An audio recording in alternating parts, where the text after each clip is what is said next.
Assalamualaikum warahmatullahi wabarakatuh. Kami di sini dari kelompok 5 yang beranggotakan saya sendiri, Meiliza Rahmanda, lalu ada Debbie Paramita, Indah Solvia, dan Nur Afni Madalena. Di sini kami akan membahas mengenai komponen dan komposisi tubuh manusia. Komposisi dan komponen tubuh manusia adalah serangkaian susunan dari bagian-bagian beserta perlengkapan tubuh yang membentuk suatu sistem fungsional dalam keadaan normal. Struktur tubuh manusia terdiri atas sel, jaringan, organ, dan sistem organ. Adapun pembacaan materi tentang struktur tubuh manusia yang akan dibacakan oleh masing-masing anggota kelompok, dimulai dari tentang sel yang akan dibacakan oleh Nur Afni Mahdalena, jaringan yang akan dibacakan oleh Indah Sulfia, organ yang akan dibacakan oleh Debbie Paramita, dan sistem organ yang akan dibacakan oleh saya sendiri, Meiliza Rahmanda.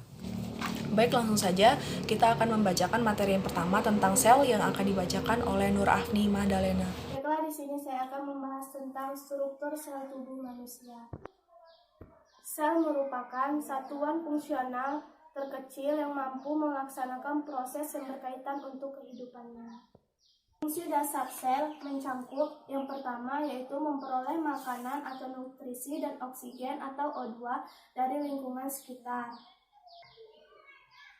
Yang kedua, melakukan reaksi kimia untuk menghasilkan energi. Yang ketiga, mengeluarkan karbon dioksida atau CO2 dan organ lainnya dari metabolisme.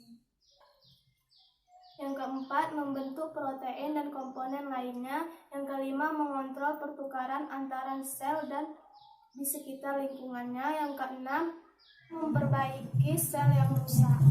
Jadi tiga, yang pertama, ini ada gambarnya nukleus dan Nukleus adalah inti sel. Inti sel adalah komponen terbesar yang terletak di tengah sel. Nukleus berisi DNA yang berfungsi untuk mengarahkan sintesis protein dan sebagai blueprint genetik selama sel beraplikasi. Kedua yaitu membran plasma. Ini gambarnya membran plasma. Membran plasma adalah struktur keluar yang membungkus dan memisahkan sel dari lingkungan sekitarnya. Membran plasma menjaga agar cis itu cairan intraseluler dan cas itu cairan ekstraseluler agar tidak bercampur. Yang ketiga, sitoplasma. Ini gambarnya sitoplasma.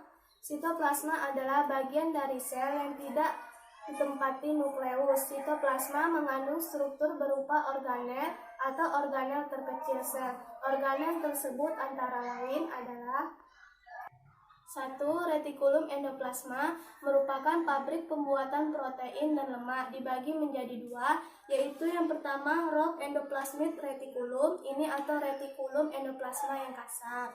Yang kedua yaitu smooth endoplasmic reticulum, ini adalah retikulum endoplasma yang halus. Rough endoplasma reticulum atau retikulum kasar yaitu mengandung ribosom dan berfungsi untuk menghasilkan protein, misalnya hormon dan enzim. Smooth endoplasmic reticulum atau disebut dengan retikulum endoplasma halus adalah dalam sebuah vesikel transport yang selanjutnya dibawa ke badan Golgi, itu fungsinya. Baru yang kedua yaitu Golgi apparatus atau badan Golgi merupakan struktur dan fungsi sel yang berperan dalam mengumpulkan lemak dan protein dari retikulum endoplasma ke vesikel. Yang ketiga, lisosom. Lisosom merupakan organ sel yang mengandung enzim pencernaan yang berperan dalam memecahkan senyawa-senyawa tersebut. Yang keempat adalah sentrisol. Ini gambarnya. Sentrisol adalah sebagian organel yang berfungsi untuk pembelahan sel. Yang kelima adalah mikrofilin. Ini gambarnya. Mikrofilin merupakan serabut-serabut penyerapan yang berfungsi untuk memperluas penyerapan sari-sari makanan. Yaitu adalah mitokondria. Mitokondria berperan dalam proses pernapasan sel. Di mitokondria terjadi proses glikosi yang berfungsi untuk menghasilkan energi yang dapat dihubungkan oleh sel. Yang ketujuh adalah ribosom. Ribosom adalah bagian sel yang berperan penting dalam pembentukan protein. Dalam ribosom yaitu ada RNA. Dan yang terakhir yaitu vakuola. Ini adalah gambarnya vakuola. Vakuola adalah struktur dan fungsi sel yang berperan dalam penyaluran komponen-komponen dalam sel ke bagian-bagian sel lainnya. Baik, di sini saya akan melanjutkan materi selanjutnya yaitu tentang jaringan. Baik, pengertian jaringan adalah sekumpulan sel yang dalam menjalankan fungsi tertentu. Pada tubuh manusia ada 4 jenis jaringan utama. Yang pertama, jaringan epitel. Jaringan epitel adalah salah satu jaringan yang menutupi permukaan tubuh dan menyusun bagian luar. Jaringan ini tersusun atas sel-sel yang sangat rapat dengan sedikit bahan antar sel. Selanjutnya yaitu fungsi jaringan epitel. Fungsi jaringan epitel pertama, melindungi jaringan di bawahnya dari radiasi, pengeringan, racun, dan sebagainya. Yang kedua, proses penyerapan dalam sistem pencernaan. Yang ketiga, membantu regulasi dan ekskresi zat kimia pada jaringan di bawahnya dan tubuh. Sekresi hormon dalam sistem pembuluh darah, pengeluaran keringat, enzim, lendir, dan produk lainnya yang dihasilkan melalui epitel. Dan yang terakhir, mendeteksi sensasi yang dirasakan kulit. Berdasarkan strukturnya, jaringan epitel dibagi menjadi epitel pipih selapis, berfungsi untuk melewatkan zat melalui difusi, penyaringan, dan mengeluarkan zat pelumas untuk memperlancar kerja organ. Epitel kubus selapis berfungsi untuk sekresi zat dan melakukan proses absorpsi. Yang selanjutnya, epitel selapis silindris berfungsi untuk melakukan penyaringan zat yang masuk pada tubuh dan juga berperan dalam mengeluarkan produk berupa lendir dan enzim. Epitel pipih berlapis berfungsi untuk melindungi jaringan di bawahnya dari gesekan. Selanjutnya, epitel kubus berlapis berfungsi untuk melindungi jaringan, sel, dan layanan di bawahnya. Selanjutnya, epitel silindris berlapis berfungsi untuk melindungi jaringan dan sel di bawahnya serta melancarkan proses sekresi pada tubuh. Selanjutnya, epitel kolumnar pseudostratifikasi berfungsi mendukung kejadian sekresi dan memperlancar pergerakan lendir. Selanjutnya, epitel transisional berfungsi untuk mengembangkan merengangkan organ kemih saat penampungan urin. Yang kedua, jaringan otot. Jaringan otot adalah sekumpulan sel otot, miofibril, dan serat otot yang membantu untuk pergerakan tubuh manusia. Otot berperan aktif dalam pergerakan tubuh manusia. Semua pergerakan akan digerakkan melalui otot yang sudah terhubung masing-masing. Fungsi jaringan otot yang pertama, menggerakkan organ tubuh, menggerakkan kerangka tulang, menggerakkan jantung, mengontrol pergerakan jantung, menyimpan cadangan makanan walau tidak banyak, menggerakkan organ pencernaan, dan keseimbangan tubuh. Jenis-jenis jaringan otot. Pertama, jaringan otot polos. Seperti yang terdapat di dalam gambar ini, ada autonomic neuron, nucleus, muscle fibers, visceral, smooth muscle tissue, multi-unit smooth muscle tissue.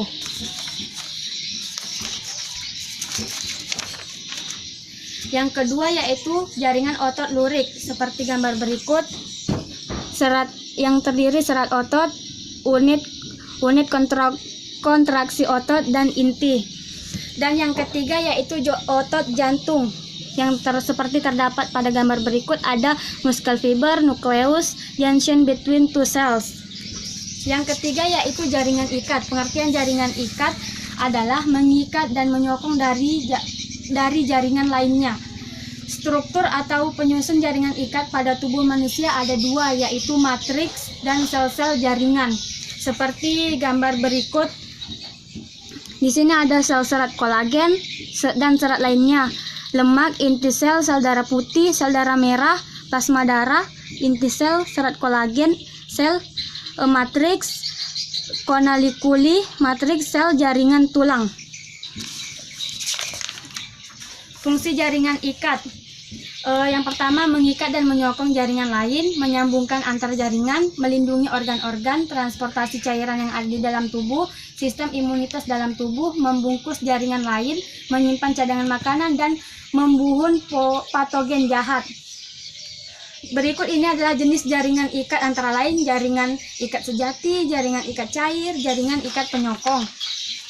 4. Jaringan saraf. Jaringan saraf adalah jaringan yang berfungsi untuk menghantarkan impuls atau rangsangan dan terdiri dari sel-sel saraf atau neuron. Jaringan saraf mengirimkan impuls dari panca indera ke saraf pusat atau otak atau sumsum tulang belakang dan dari saraf pusat ke organ lainnya. Jenis-jenis jaringan saraf berdasarkan fungsinya terdapat 3 macam. Yang pertama, sel saraf sensorik berfungsi menghantarkan rangsangan dari reseptor ke sumsum tulang belakang. Yang kedua, sel saraf motorik berfungsi menghantarkan impuls motorik dari susunan saraf pusat ke efektor. Yang ketiga, sel saraf penghubung merupakan penghubung sel saraf yang satu dengan sel saraf yang lainnya. Berikut terdapat gambar sel saraf yang terdiri dari dendrit, badan sel, akson, selubung mielin, dan sinapsis. Fungsi jaringan ikat. Yang pertama, merespon perubahan lingkungan atau iritabilitas. Yang kedua, membawa impuls-impuls saran atau pesan ke pusat saraf maupun sebaliknya atau konduktivitas. Yang ketiga, bereaksi aktif terhadap rangsang yang datang berupa gerakan pindahan atau menghindar. Baiklah, selanjutnya saya akan melanjutkan materi tentang organ. Yang pertama adalah otak. Otak adalah pusat sistem saraf pada manusia. Otak mengendalikan hampir semua pergerakan organ dan anggota gerak pada manusia. Otak juga berperan penting dalam nalar, intuisi, pemikiran, logika, dan perasaan pada manusia. Fungsi otak adalah mengatur sebagian besar pergerakan tubuh, beberapa fungsi seperti detakan jantung, keseimbangan cairan, dan lain-lain. Dan selanjutnya adalah mata. Mata adalah salah satu panca indera yang dapat menangkap cahaya dan meneruskannya ke otak. Manusia memiliki sepasang mata yang terletak di wajah, tepatnya di antara hidung dan kening. Fungsi utama mata adalah melihat. Dan selanjutnya adalah jantung. Jantung adalah organ berongga dan berotot, berperan penting dalam proses peredaran darah. Jantung terdiri dari 4 rongga, yaitu serabit kanan dan serabit kiri, bilik kanan dan bilik kiri. Fungsi utama jantung adalah untuk memompa darah baik ke seluruh tubuh untuk mengedarkan oksigen maupun ke paru-paru untuk menerima oksigen. Dan selanjutnya adalah paru-paru. Paru-paru adalah organ jumlah sepasang yang dapat menerima oksigen dan melepaskan karbon dioksida di uap air. Oksigen yang diperoleh akan diedarkan ke seluruh tubuh melalui sistem peredaran darah. Fungsi paru-paru adalah mengambil oksigen dari udara bebas, menghembuskan karbon dioksida serta uap air ke udara. Dan selanjutnya adalah lambung. Lambung adalah sistem organ terbentuk kantung yang terdapat di bagian perut manusia. Lambung sangat berperan bagi sistem pencernaan manusia. Fungsi lambung adalah untuk mencerna beberapa macam zat makanan dan membunuh bibit penyakit yang terdapat pada makanan. Dan selanjutnya adalah usus halus. Usus halus adalah organ pencernaan yang dapat melakukan pencernaan dan menyerap sari-sari makanan. Letak usus halus berada di antara lambung dan usus besar. Fungsi usus halus adalah menyerap sari-sari makanan dan mencerna sebagian jenis zat-zat dengan beberapa macam enzim. Dan selanjutnya adalah usus besar. Usus besar adalah organ pencernaan setelah usus halus. Usus besar juga dapat menyerap beberapa jenis zat seperti air, garam, mineral. Fungsi usus besar adalah menyerap air, garam, mineral besar adalah menyerap air dan garam mineral serta membusuk makanan dengan membantu bakteri E. coli. Dan selanjutnya Ginjal. Selanjutnya ginjal adalah organ terbentuk seperti kacang merah dan terletak di bawah rongga perut. Manusia memiliki sepasang ginjal. Ginjal berperan dalam sistem ekskresi pada manusia. Fungsi ginjal adalah untuk menyaring darah dan membuangnya dalam bentuk urine. Struktur tubuh manusia yang terakhir yaitu sistem organ. Sistem organ merupakan bagian yang menyusun tubuh manusia. Sistem ini terdiri atas berbagai jenis organ yang memiliki struktur dan fungsi yang khusus. Masing-masing sistem organ saling tergantung satu sama lain, baik secara langsung maupun tidak langsung.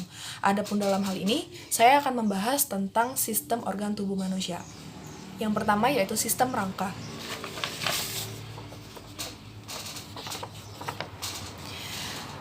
Rangka manusia tersusun dari 206 tulang yang dihubungkan tendon, ligamen, dan tulang rawan. Berikut adalah keterangan tulang-tulang yang menyusun kerangka manusia. 1. 8 buah tulang di bagian kepala, 25 buah tulang di kerangka dada, 14 buah tulang di wajah, 26 buah tulang di belakang dan pinggul, 6 buah tulang di telinga dalam, 64 buah tulang di lengan, 1 buah tulang di lidah, dan 62 buah tulang di kaki. Bisa kita lihat gambarnya. Fungsi dari sistem rangka yaitu untuk bergerak, tempat melekatnya otot, melindungi organ-organ dalam, serta menopang dan memberikan bentuk tubuh. Selanjutnya yaitu ada sistem otot. Di dalam sistem otot manusia terdiri atas 600 otot. Fungsi dari otot yaitu membantu pergerakan tubuh, aliran darah, dan menjalankan fungsi tubuh lainnya. Otot ini juga berada pada anatomi tubuh manusia bagian belakang. Berikut 3 jenis otot pada tubuh manusia. 1. Otot rangka yang terhubung dengan tulang. 2. Otot polos yang ditemukan di dalam organ pencernaan. Dan 3. Otot jantung yang ditemukan di dalam jantung. Seperti ini gambarnya. Selanjutnya yaitu sistem peredaran darah. Seperti ini gambarnya. Pada gambar ini kita dapat melihat dalam darah beredar ke seluruh tubuh melalui pembuluh darah dengan membentuk sistem yang berkesinambungan. Terdapat 2 sirkulasi dalam tubuh manusia saat darah mengalir 2 kali melalui jantung yang disebut dengan sistem peredaran darah ganda, yaitu peredaran darah dari ventrikel kanan ke paru-paru dan dari paru-paru ke atrium kiri disebut peredaran darah pulmonal. Nih, sebelah kanan. Selanjutnya ada peredaran darah sistemik, adalah peredaran darah yang menyebabkan darah kaya oksigen mengalir dari ventrikel kiri ke semua bagian tubuh. Sistem peredaran darah memiliki 3 fungsi, yaitu 1. Mengedarkan darah ke seluruh tubuh. 2. Melindungi tubuh melalui sel darah putih untuk melawan kuman yang telah masuk ke dalam tubuh. Dan 3. Mempertahankan homeostatis atau keseimbangan kondisi tubuh pada beberapa kondisi internal. Selanjutnya yaitu sistem pencernaan. Sistem pencernaan melibatkan organ-organ yang disebut sebagai saluran pencernaan. Saluran pencernaan dimulai dari organ yang ada di mulut. Nih, yang pertama yaitu rongga mulut. Di dalam rongga mulut terdapat lidah dan gigi dan juga kelenjar ludah yang membantu dalam mengunyah makanan. Selanjutnya, makanan diarahkan ke faring melewati esofagus dan menuju ke lambung untuk dicerna. Nah, setelah dari lambung menuju ke usus halus, kemudian ke usus besar, dan ke anus. Akhir dari sistem pencernaan yaitu menghasilkan urin dan feses yang akan dibuang melalui anus. Fungsi dari sistem pencernaan adalah untuk memproses makanan menjadi zat-zat gizi yang dibutuhkan oleh tubuh. Selanjutnya yaitu ada sistem endokrin. Sistem endokrin terdiri dari beberapa kelenjar yang mengeluarkan hormon ke dalam darah. Kelenjar tersebut yaitu hipotalamus, kelenjar pituitari, kelenjar pineal, kelenjar tiroid, kelenjar paratiroid, kelenjar adrenal, pankreas, dan kelenjar kelamin atau gonad. Kelenjar tersebut akan bekerja sesuai dengan rangsangan yang diterima dari sistem saraf pusat dan reseptor kimiawi di dalam darah dan hormon yang diproduksi oleh kelenjar lain. Kemudian ada sistem saraf. Sistem saraf memiliki fungsi untuk mengumpulkan, mengirimkan, dan memproses informasi dalam otak dan saraf. Sistem saraf manusia terdiri dari saraf pusat dan saraf tepi. Saraf pusat terdiri atas otak dan sumsum tulang belakang, sedangkan saraf tepi terdiri dari saraf otonom dan somatis. Bisa kita lihat gambarnya. Ini ada struktur sistem saraf, yaitu ada dendrit, ada nukleus, akson, badan sel, selubung myelin, sel sekawan, nodus Ranvier, dan terminal akson. Kemudian ada sistem pernafasan.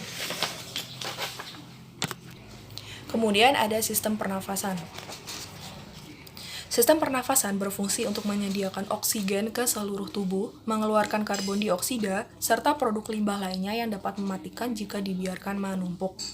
Terdapat 3 bagian dari sistem pernafasan utama, yaitu 1. Saluran nafas. Fungsinya membawa udara melewati hidung menuju paru-paru. Saluran nafas terdiri dari hidung, mulut, faring, laring, trakea, bronkus, dan bronkiolus. Paru-paru. Yang kedua yaitu paru-paru, fungsinya untuk pertukaran oksigen ke dalam tubuh dan karbon dioksida keluar tubuh. Selanjutnya ada otot respirasi, termasuk diafragma dan otot interkostal yang bekerja sama memompa, mendorong udara masuk dan keluar dari paru-paru saat bernafas. Nah, pada saat bernafas juga terjadi 2 kegiatan, yaitu ada inspirasi dan ekspirasi. Inspirasi itu adalah proses ketika kita menghirup udara atau menghirup oksigen, dan yang disebut dengan inspirasi. Selanjutnya ada ekspirasi yang disebut ketika kita mengeluarkan udara dari dalam, yaitu karbon dioksida. Dan pernafasan pun terbagi menjadi 2, yaitu ada pernafasan dada dan pernafasan perut. Selanjutnya ada sistem kekebalan tubuh.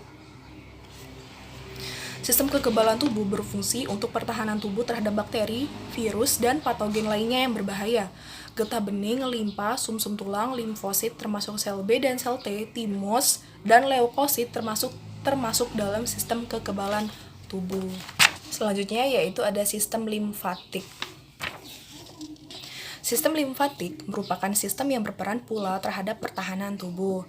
Sistem limfatik terdiri dari kelenjar getah bening, saluran getah bening, dan pembuluh getah bening. Tugas utamanya yaitu membuat dan menyalurkan getah bening yang dapat membantu tubuh melawan infeksi. Selain itu, sistem limfatik juga membantu menghilangkan cairan getah bening dari jaringan tubuh dan mengembalikannya ke darah. Selanjutnya ada sistem ekskresi. Sistem ekskresi berfungsi untuk mengeluarkan zat sisa yang tidak dibutuhkan lagi oleh manusia. Organ-organ ekskresi terdiri dari ginjal, hati, kulit, paru-paru. Organ hati berfungsi mengeluarkan empedu, kulit berfungsi mengeluarkan keringat, dan paru-paru mengeluarkan uap air dan karbon dioksida. Selanjutnya yaitu ada sistem urinaria. Sistem urinaria atau perkemihan juga termasuk dari sistem ekskresi, tetapi sistem urinaria terdiri dari ginjal, ureter, kandung kemih, dan uretra. Ginjal berfungsi menyaring darah untuk membuang limbah dan menghasilkan urin. Ureter, kandung kemih, dan uretra bersama-sama membentuk saluran kemih yang berfungsi mengalirkan urin dari ginjal, menyimpannya, dan kemudian melepaskannya saat buang air kecil. Selain menyaring dan menghilangkan limbah dari tubuh, sistem urinaria juga dapat mempertahankan homeostatis air atau keseimbangan air, ion, pH, tekanan darah, kalsium, dan sel darah merah. Kemudian ada sistem reproduksi. Sistem reproduksi manusia terdiri dari 2 jenis, yaitu sistem reproduksi wanita dan sistem reproduksi pria. Kedua jenis tersebut sama-sama berfungsi untuk menghasilkan keturunan. Sistem reproduksi wanita terdiri dari ovarium, saluran telur, rahim, vagina, vulva, kelenjar susu, dan payudara. Sedangkan reproduksi laki-laki mencakup skrotum, testis, saluran sperma, kelenjar seks, dan penis. Nah, sistem yang terakhir yaitu sistem indera. Sistem indera berfungsi sebagai penerima rangsangan yang berasal dari lingkungan sekitarnya. Terdapat 5 sistem indera yang disebut panca indera dengan tugasnya masing-masing, yaitu 1. Indera penglihatan yang dengan menggunakan mata. Kemudian ini ada indera pendengaran dengan menggunakan telinga, indera penciuman dengan menggunakan hidung, indera peraba dengan menggunakan kulit, dan indera pengecap dengan menggunakan lidah. Nah, demikianlah hasil pembahasan dari kelompok 5 tentang komposisi dan komponen tubuh manusia. Apabila ada kesalahan atau perilaku yang tidak mengenakan, mohon dimaafkan. Demikianlah saya mewakili dari teman-teman semuanya dan mengucapkan wassalamualaikum warahmatullahi wabarakatuh.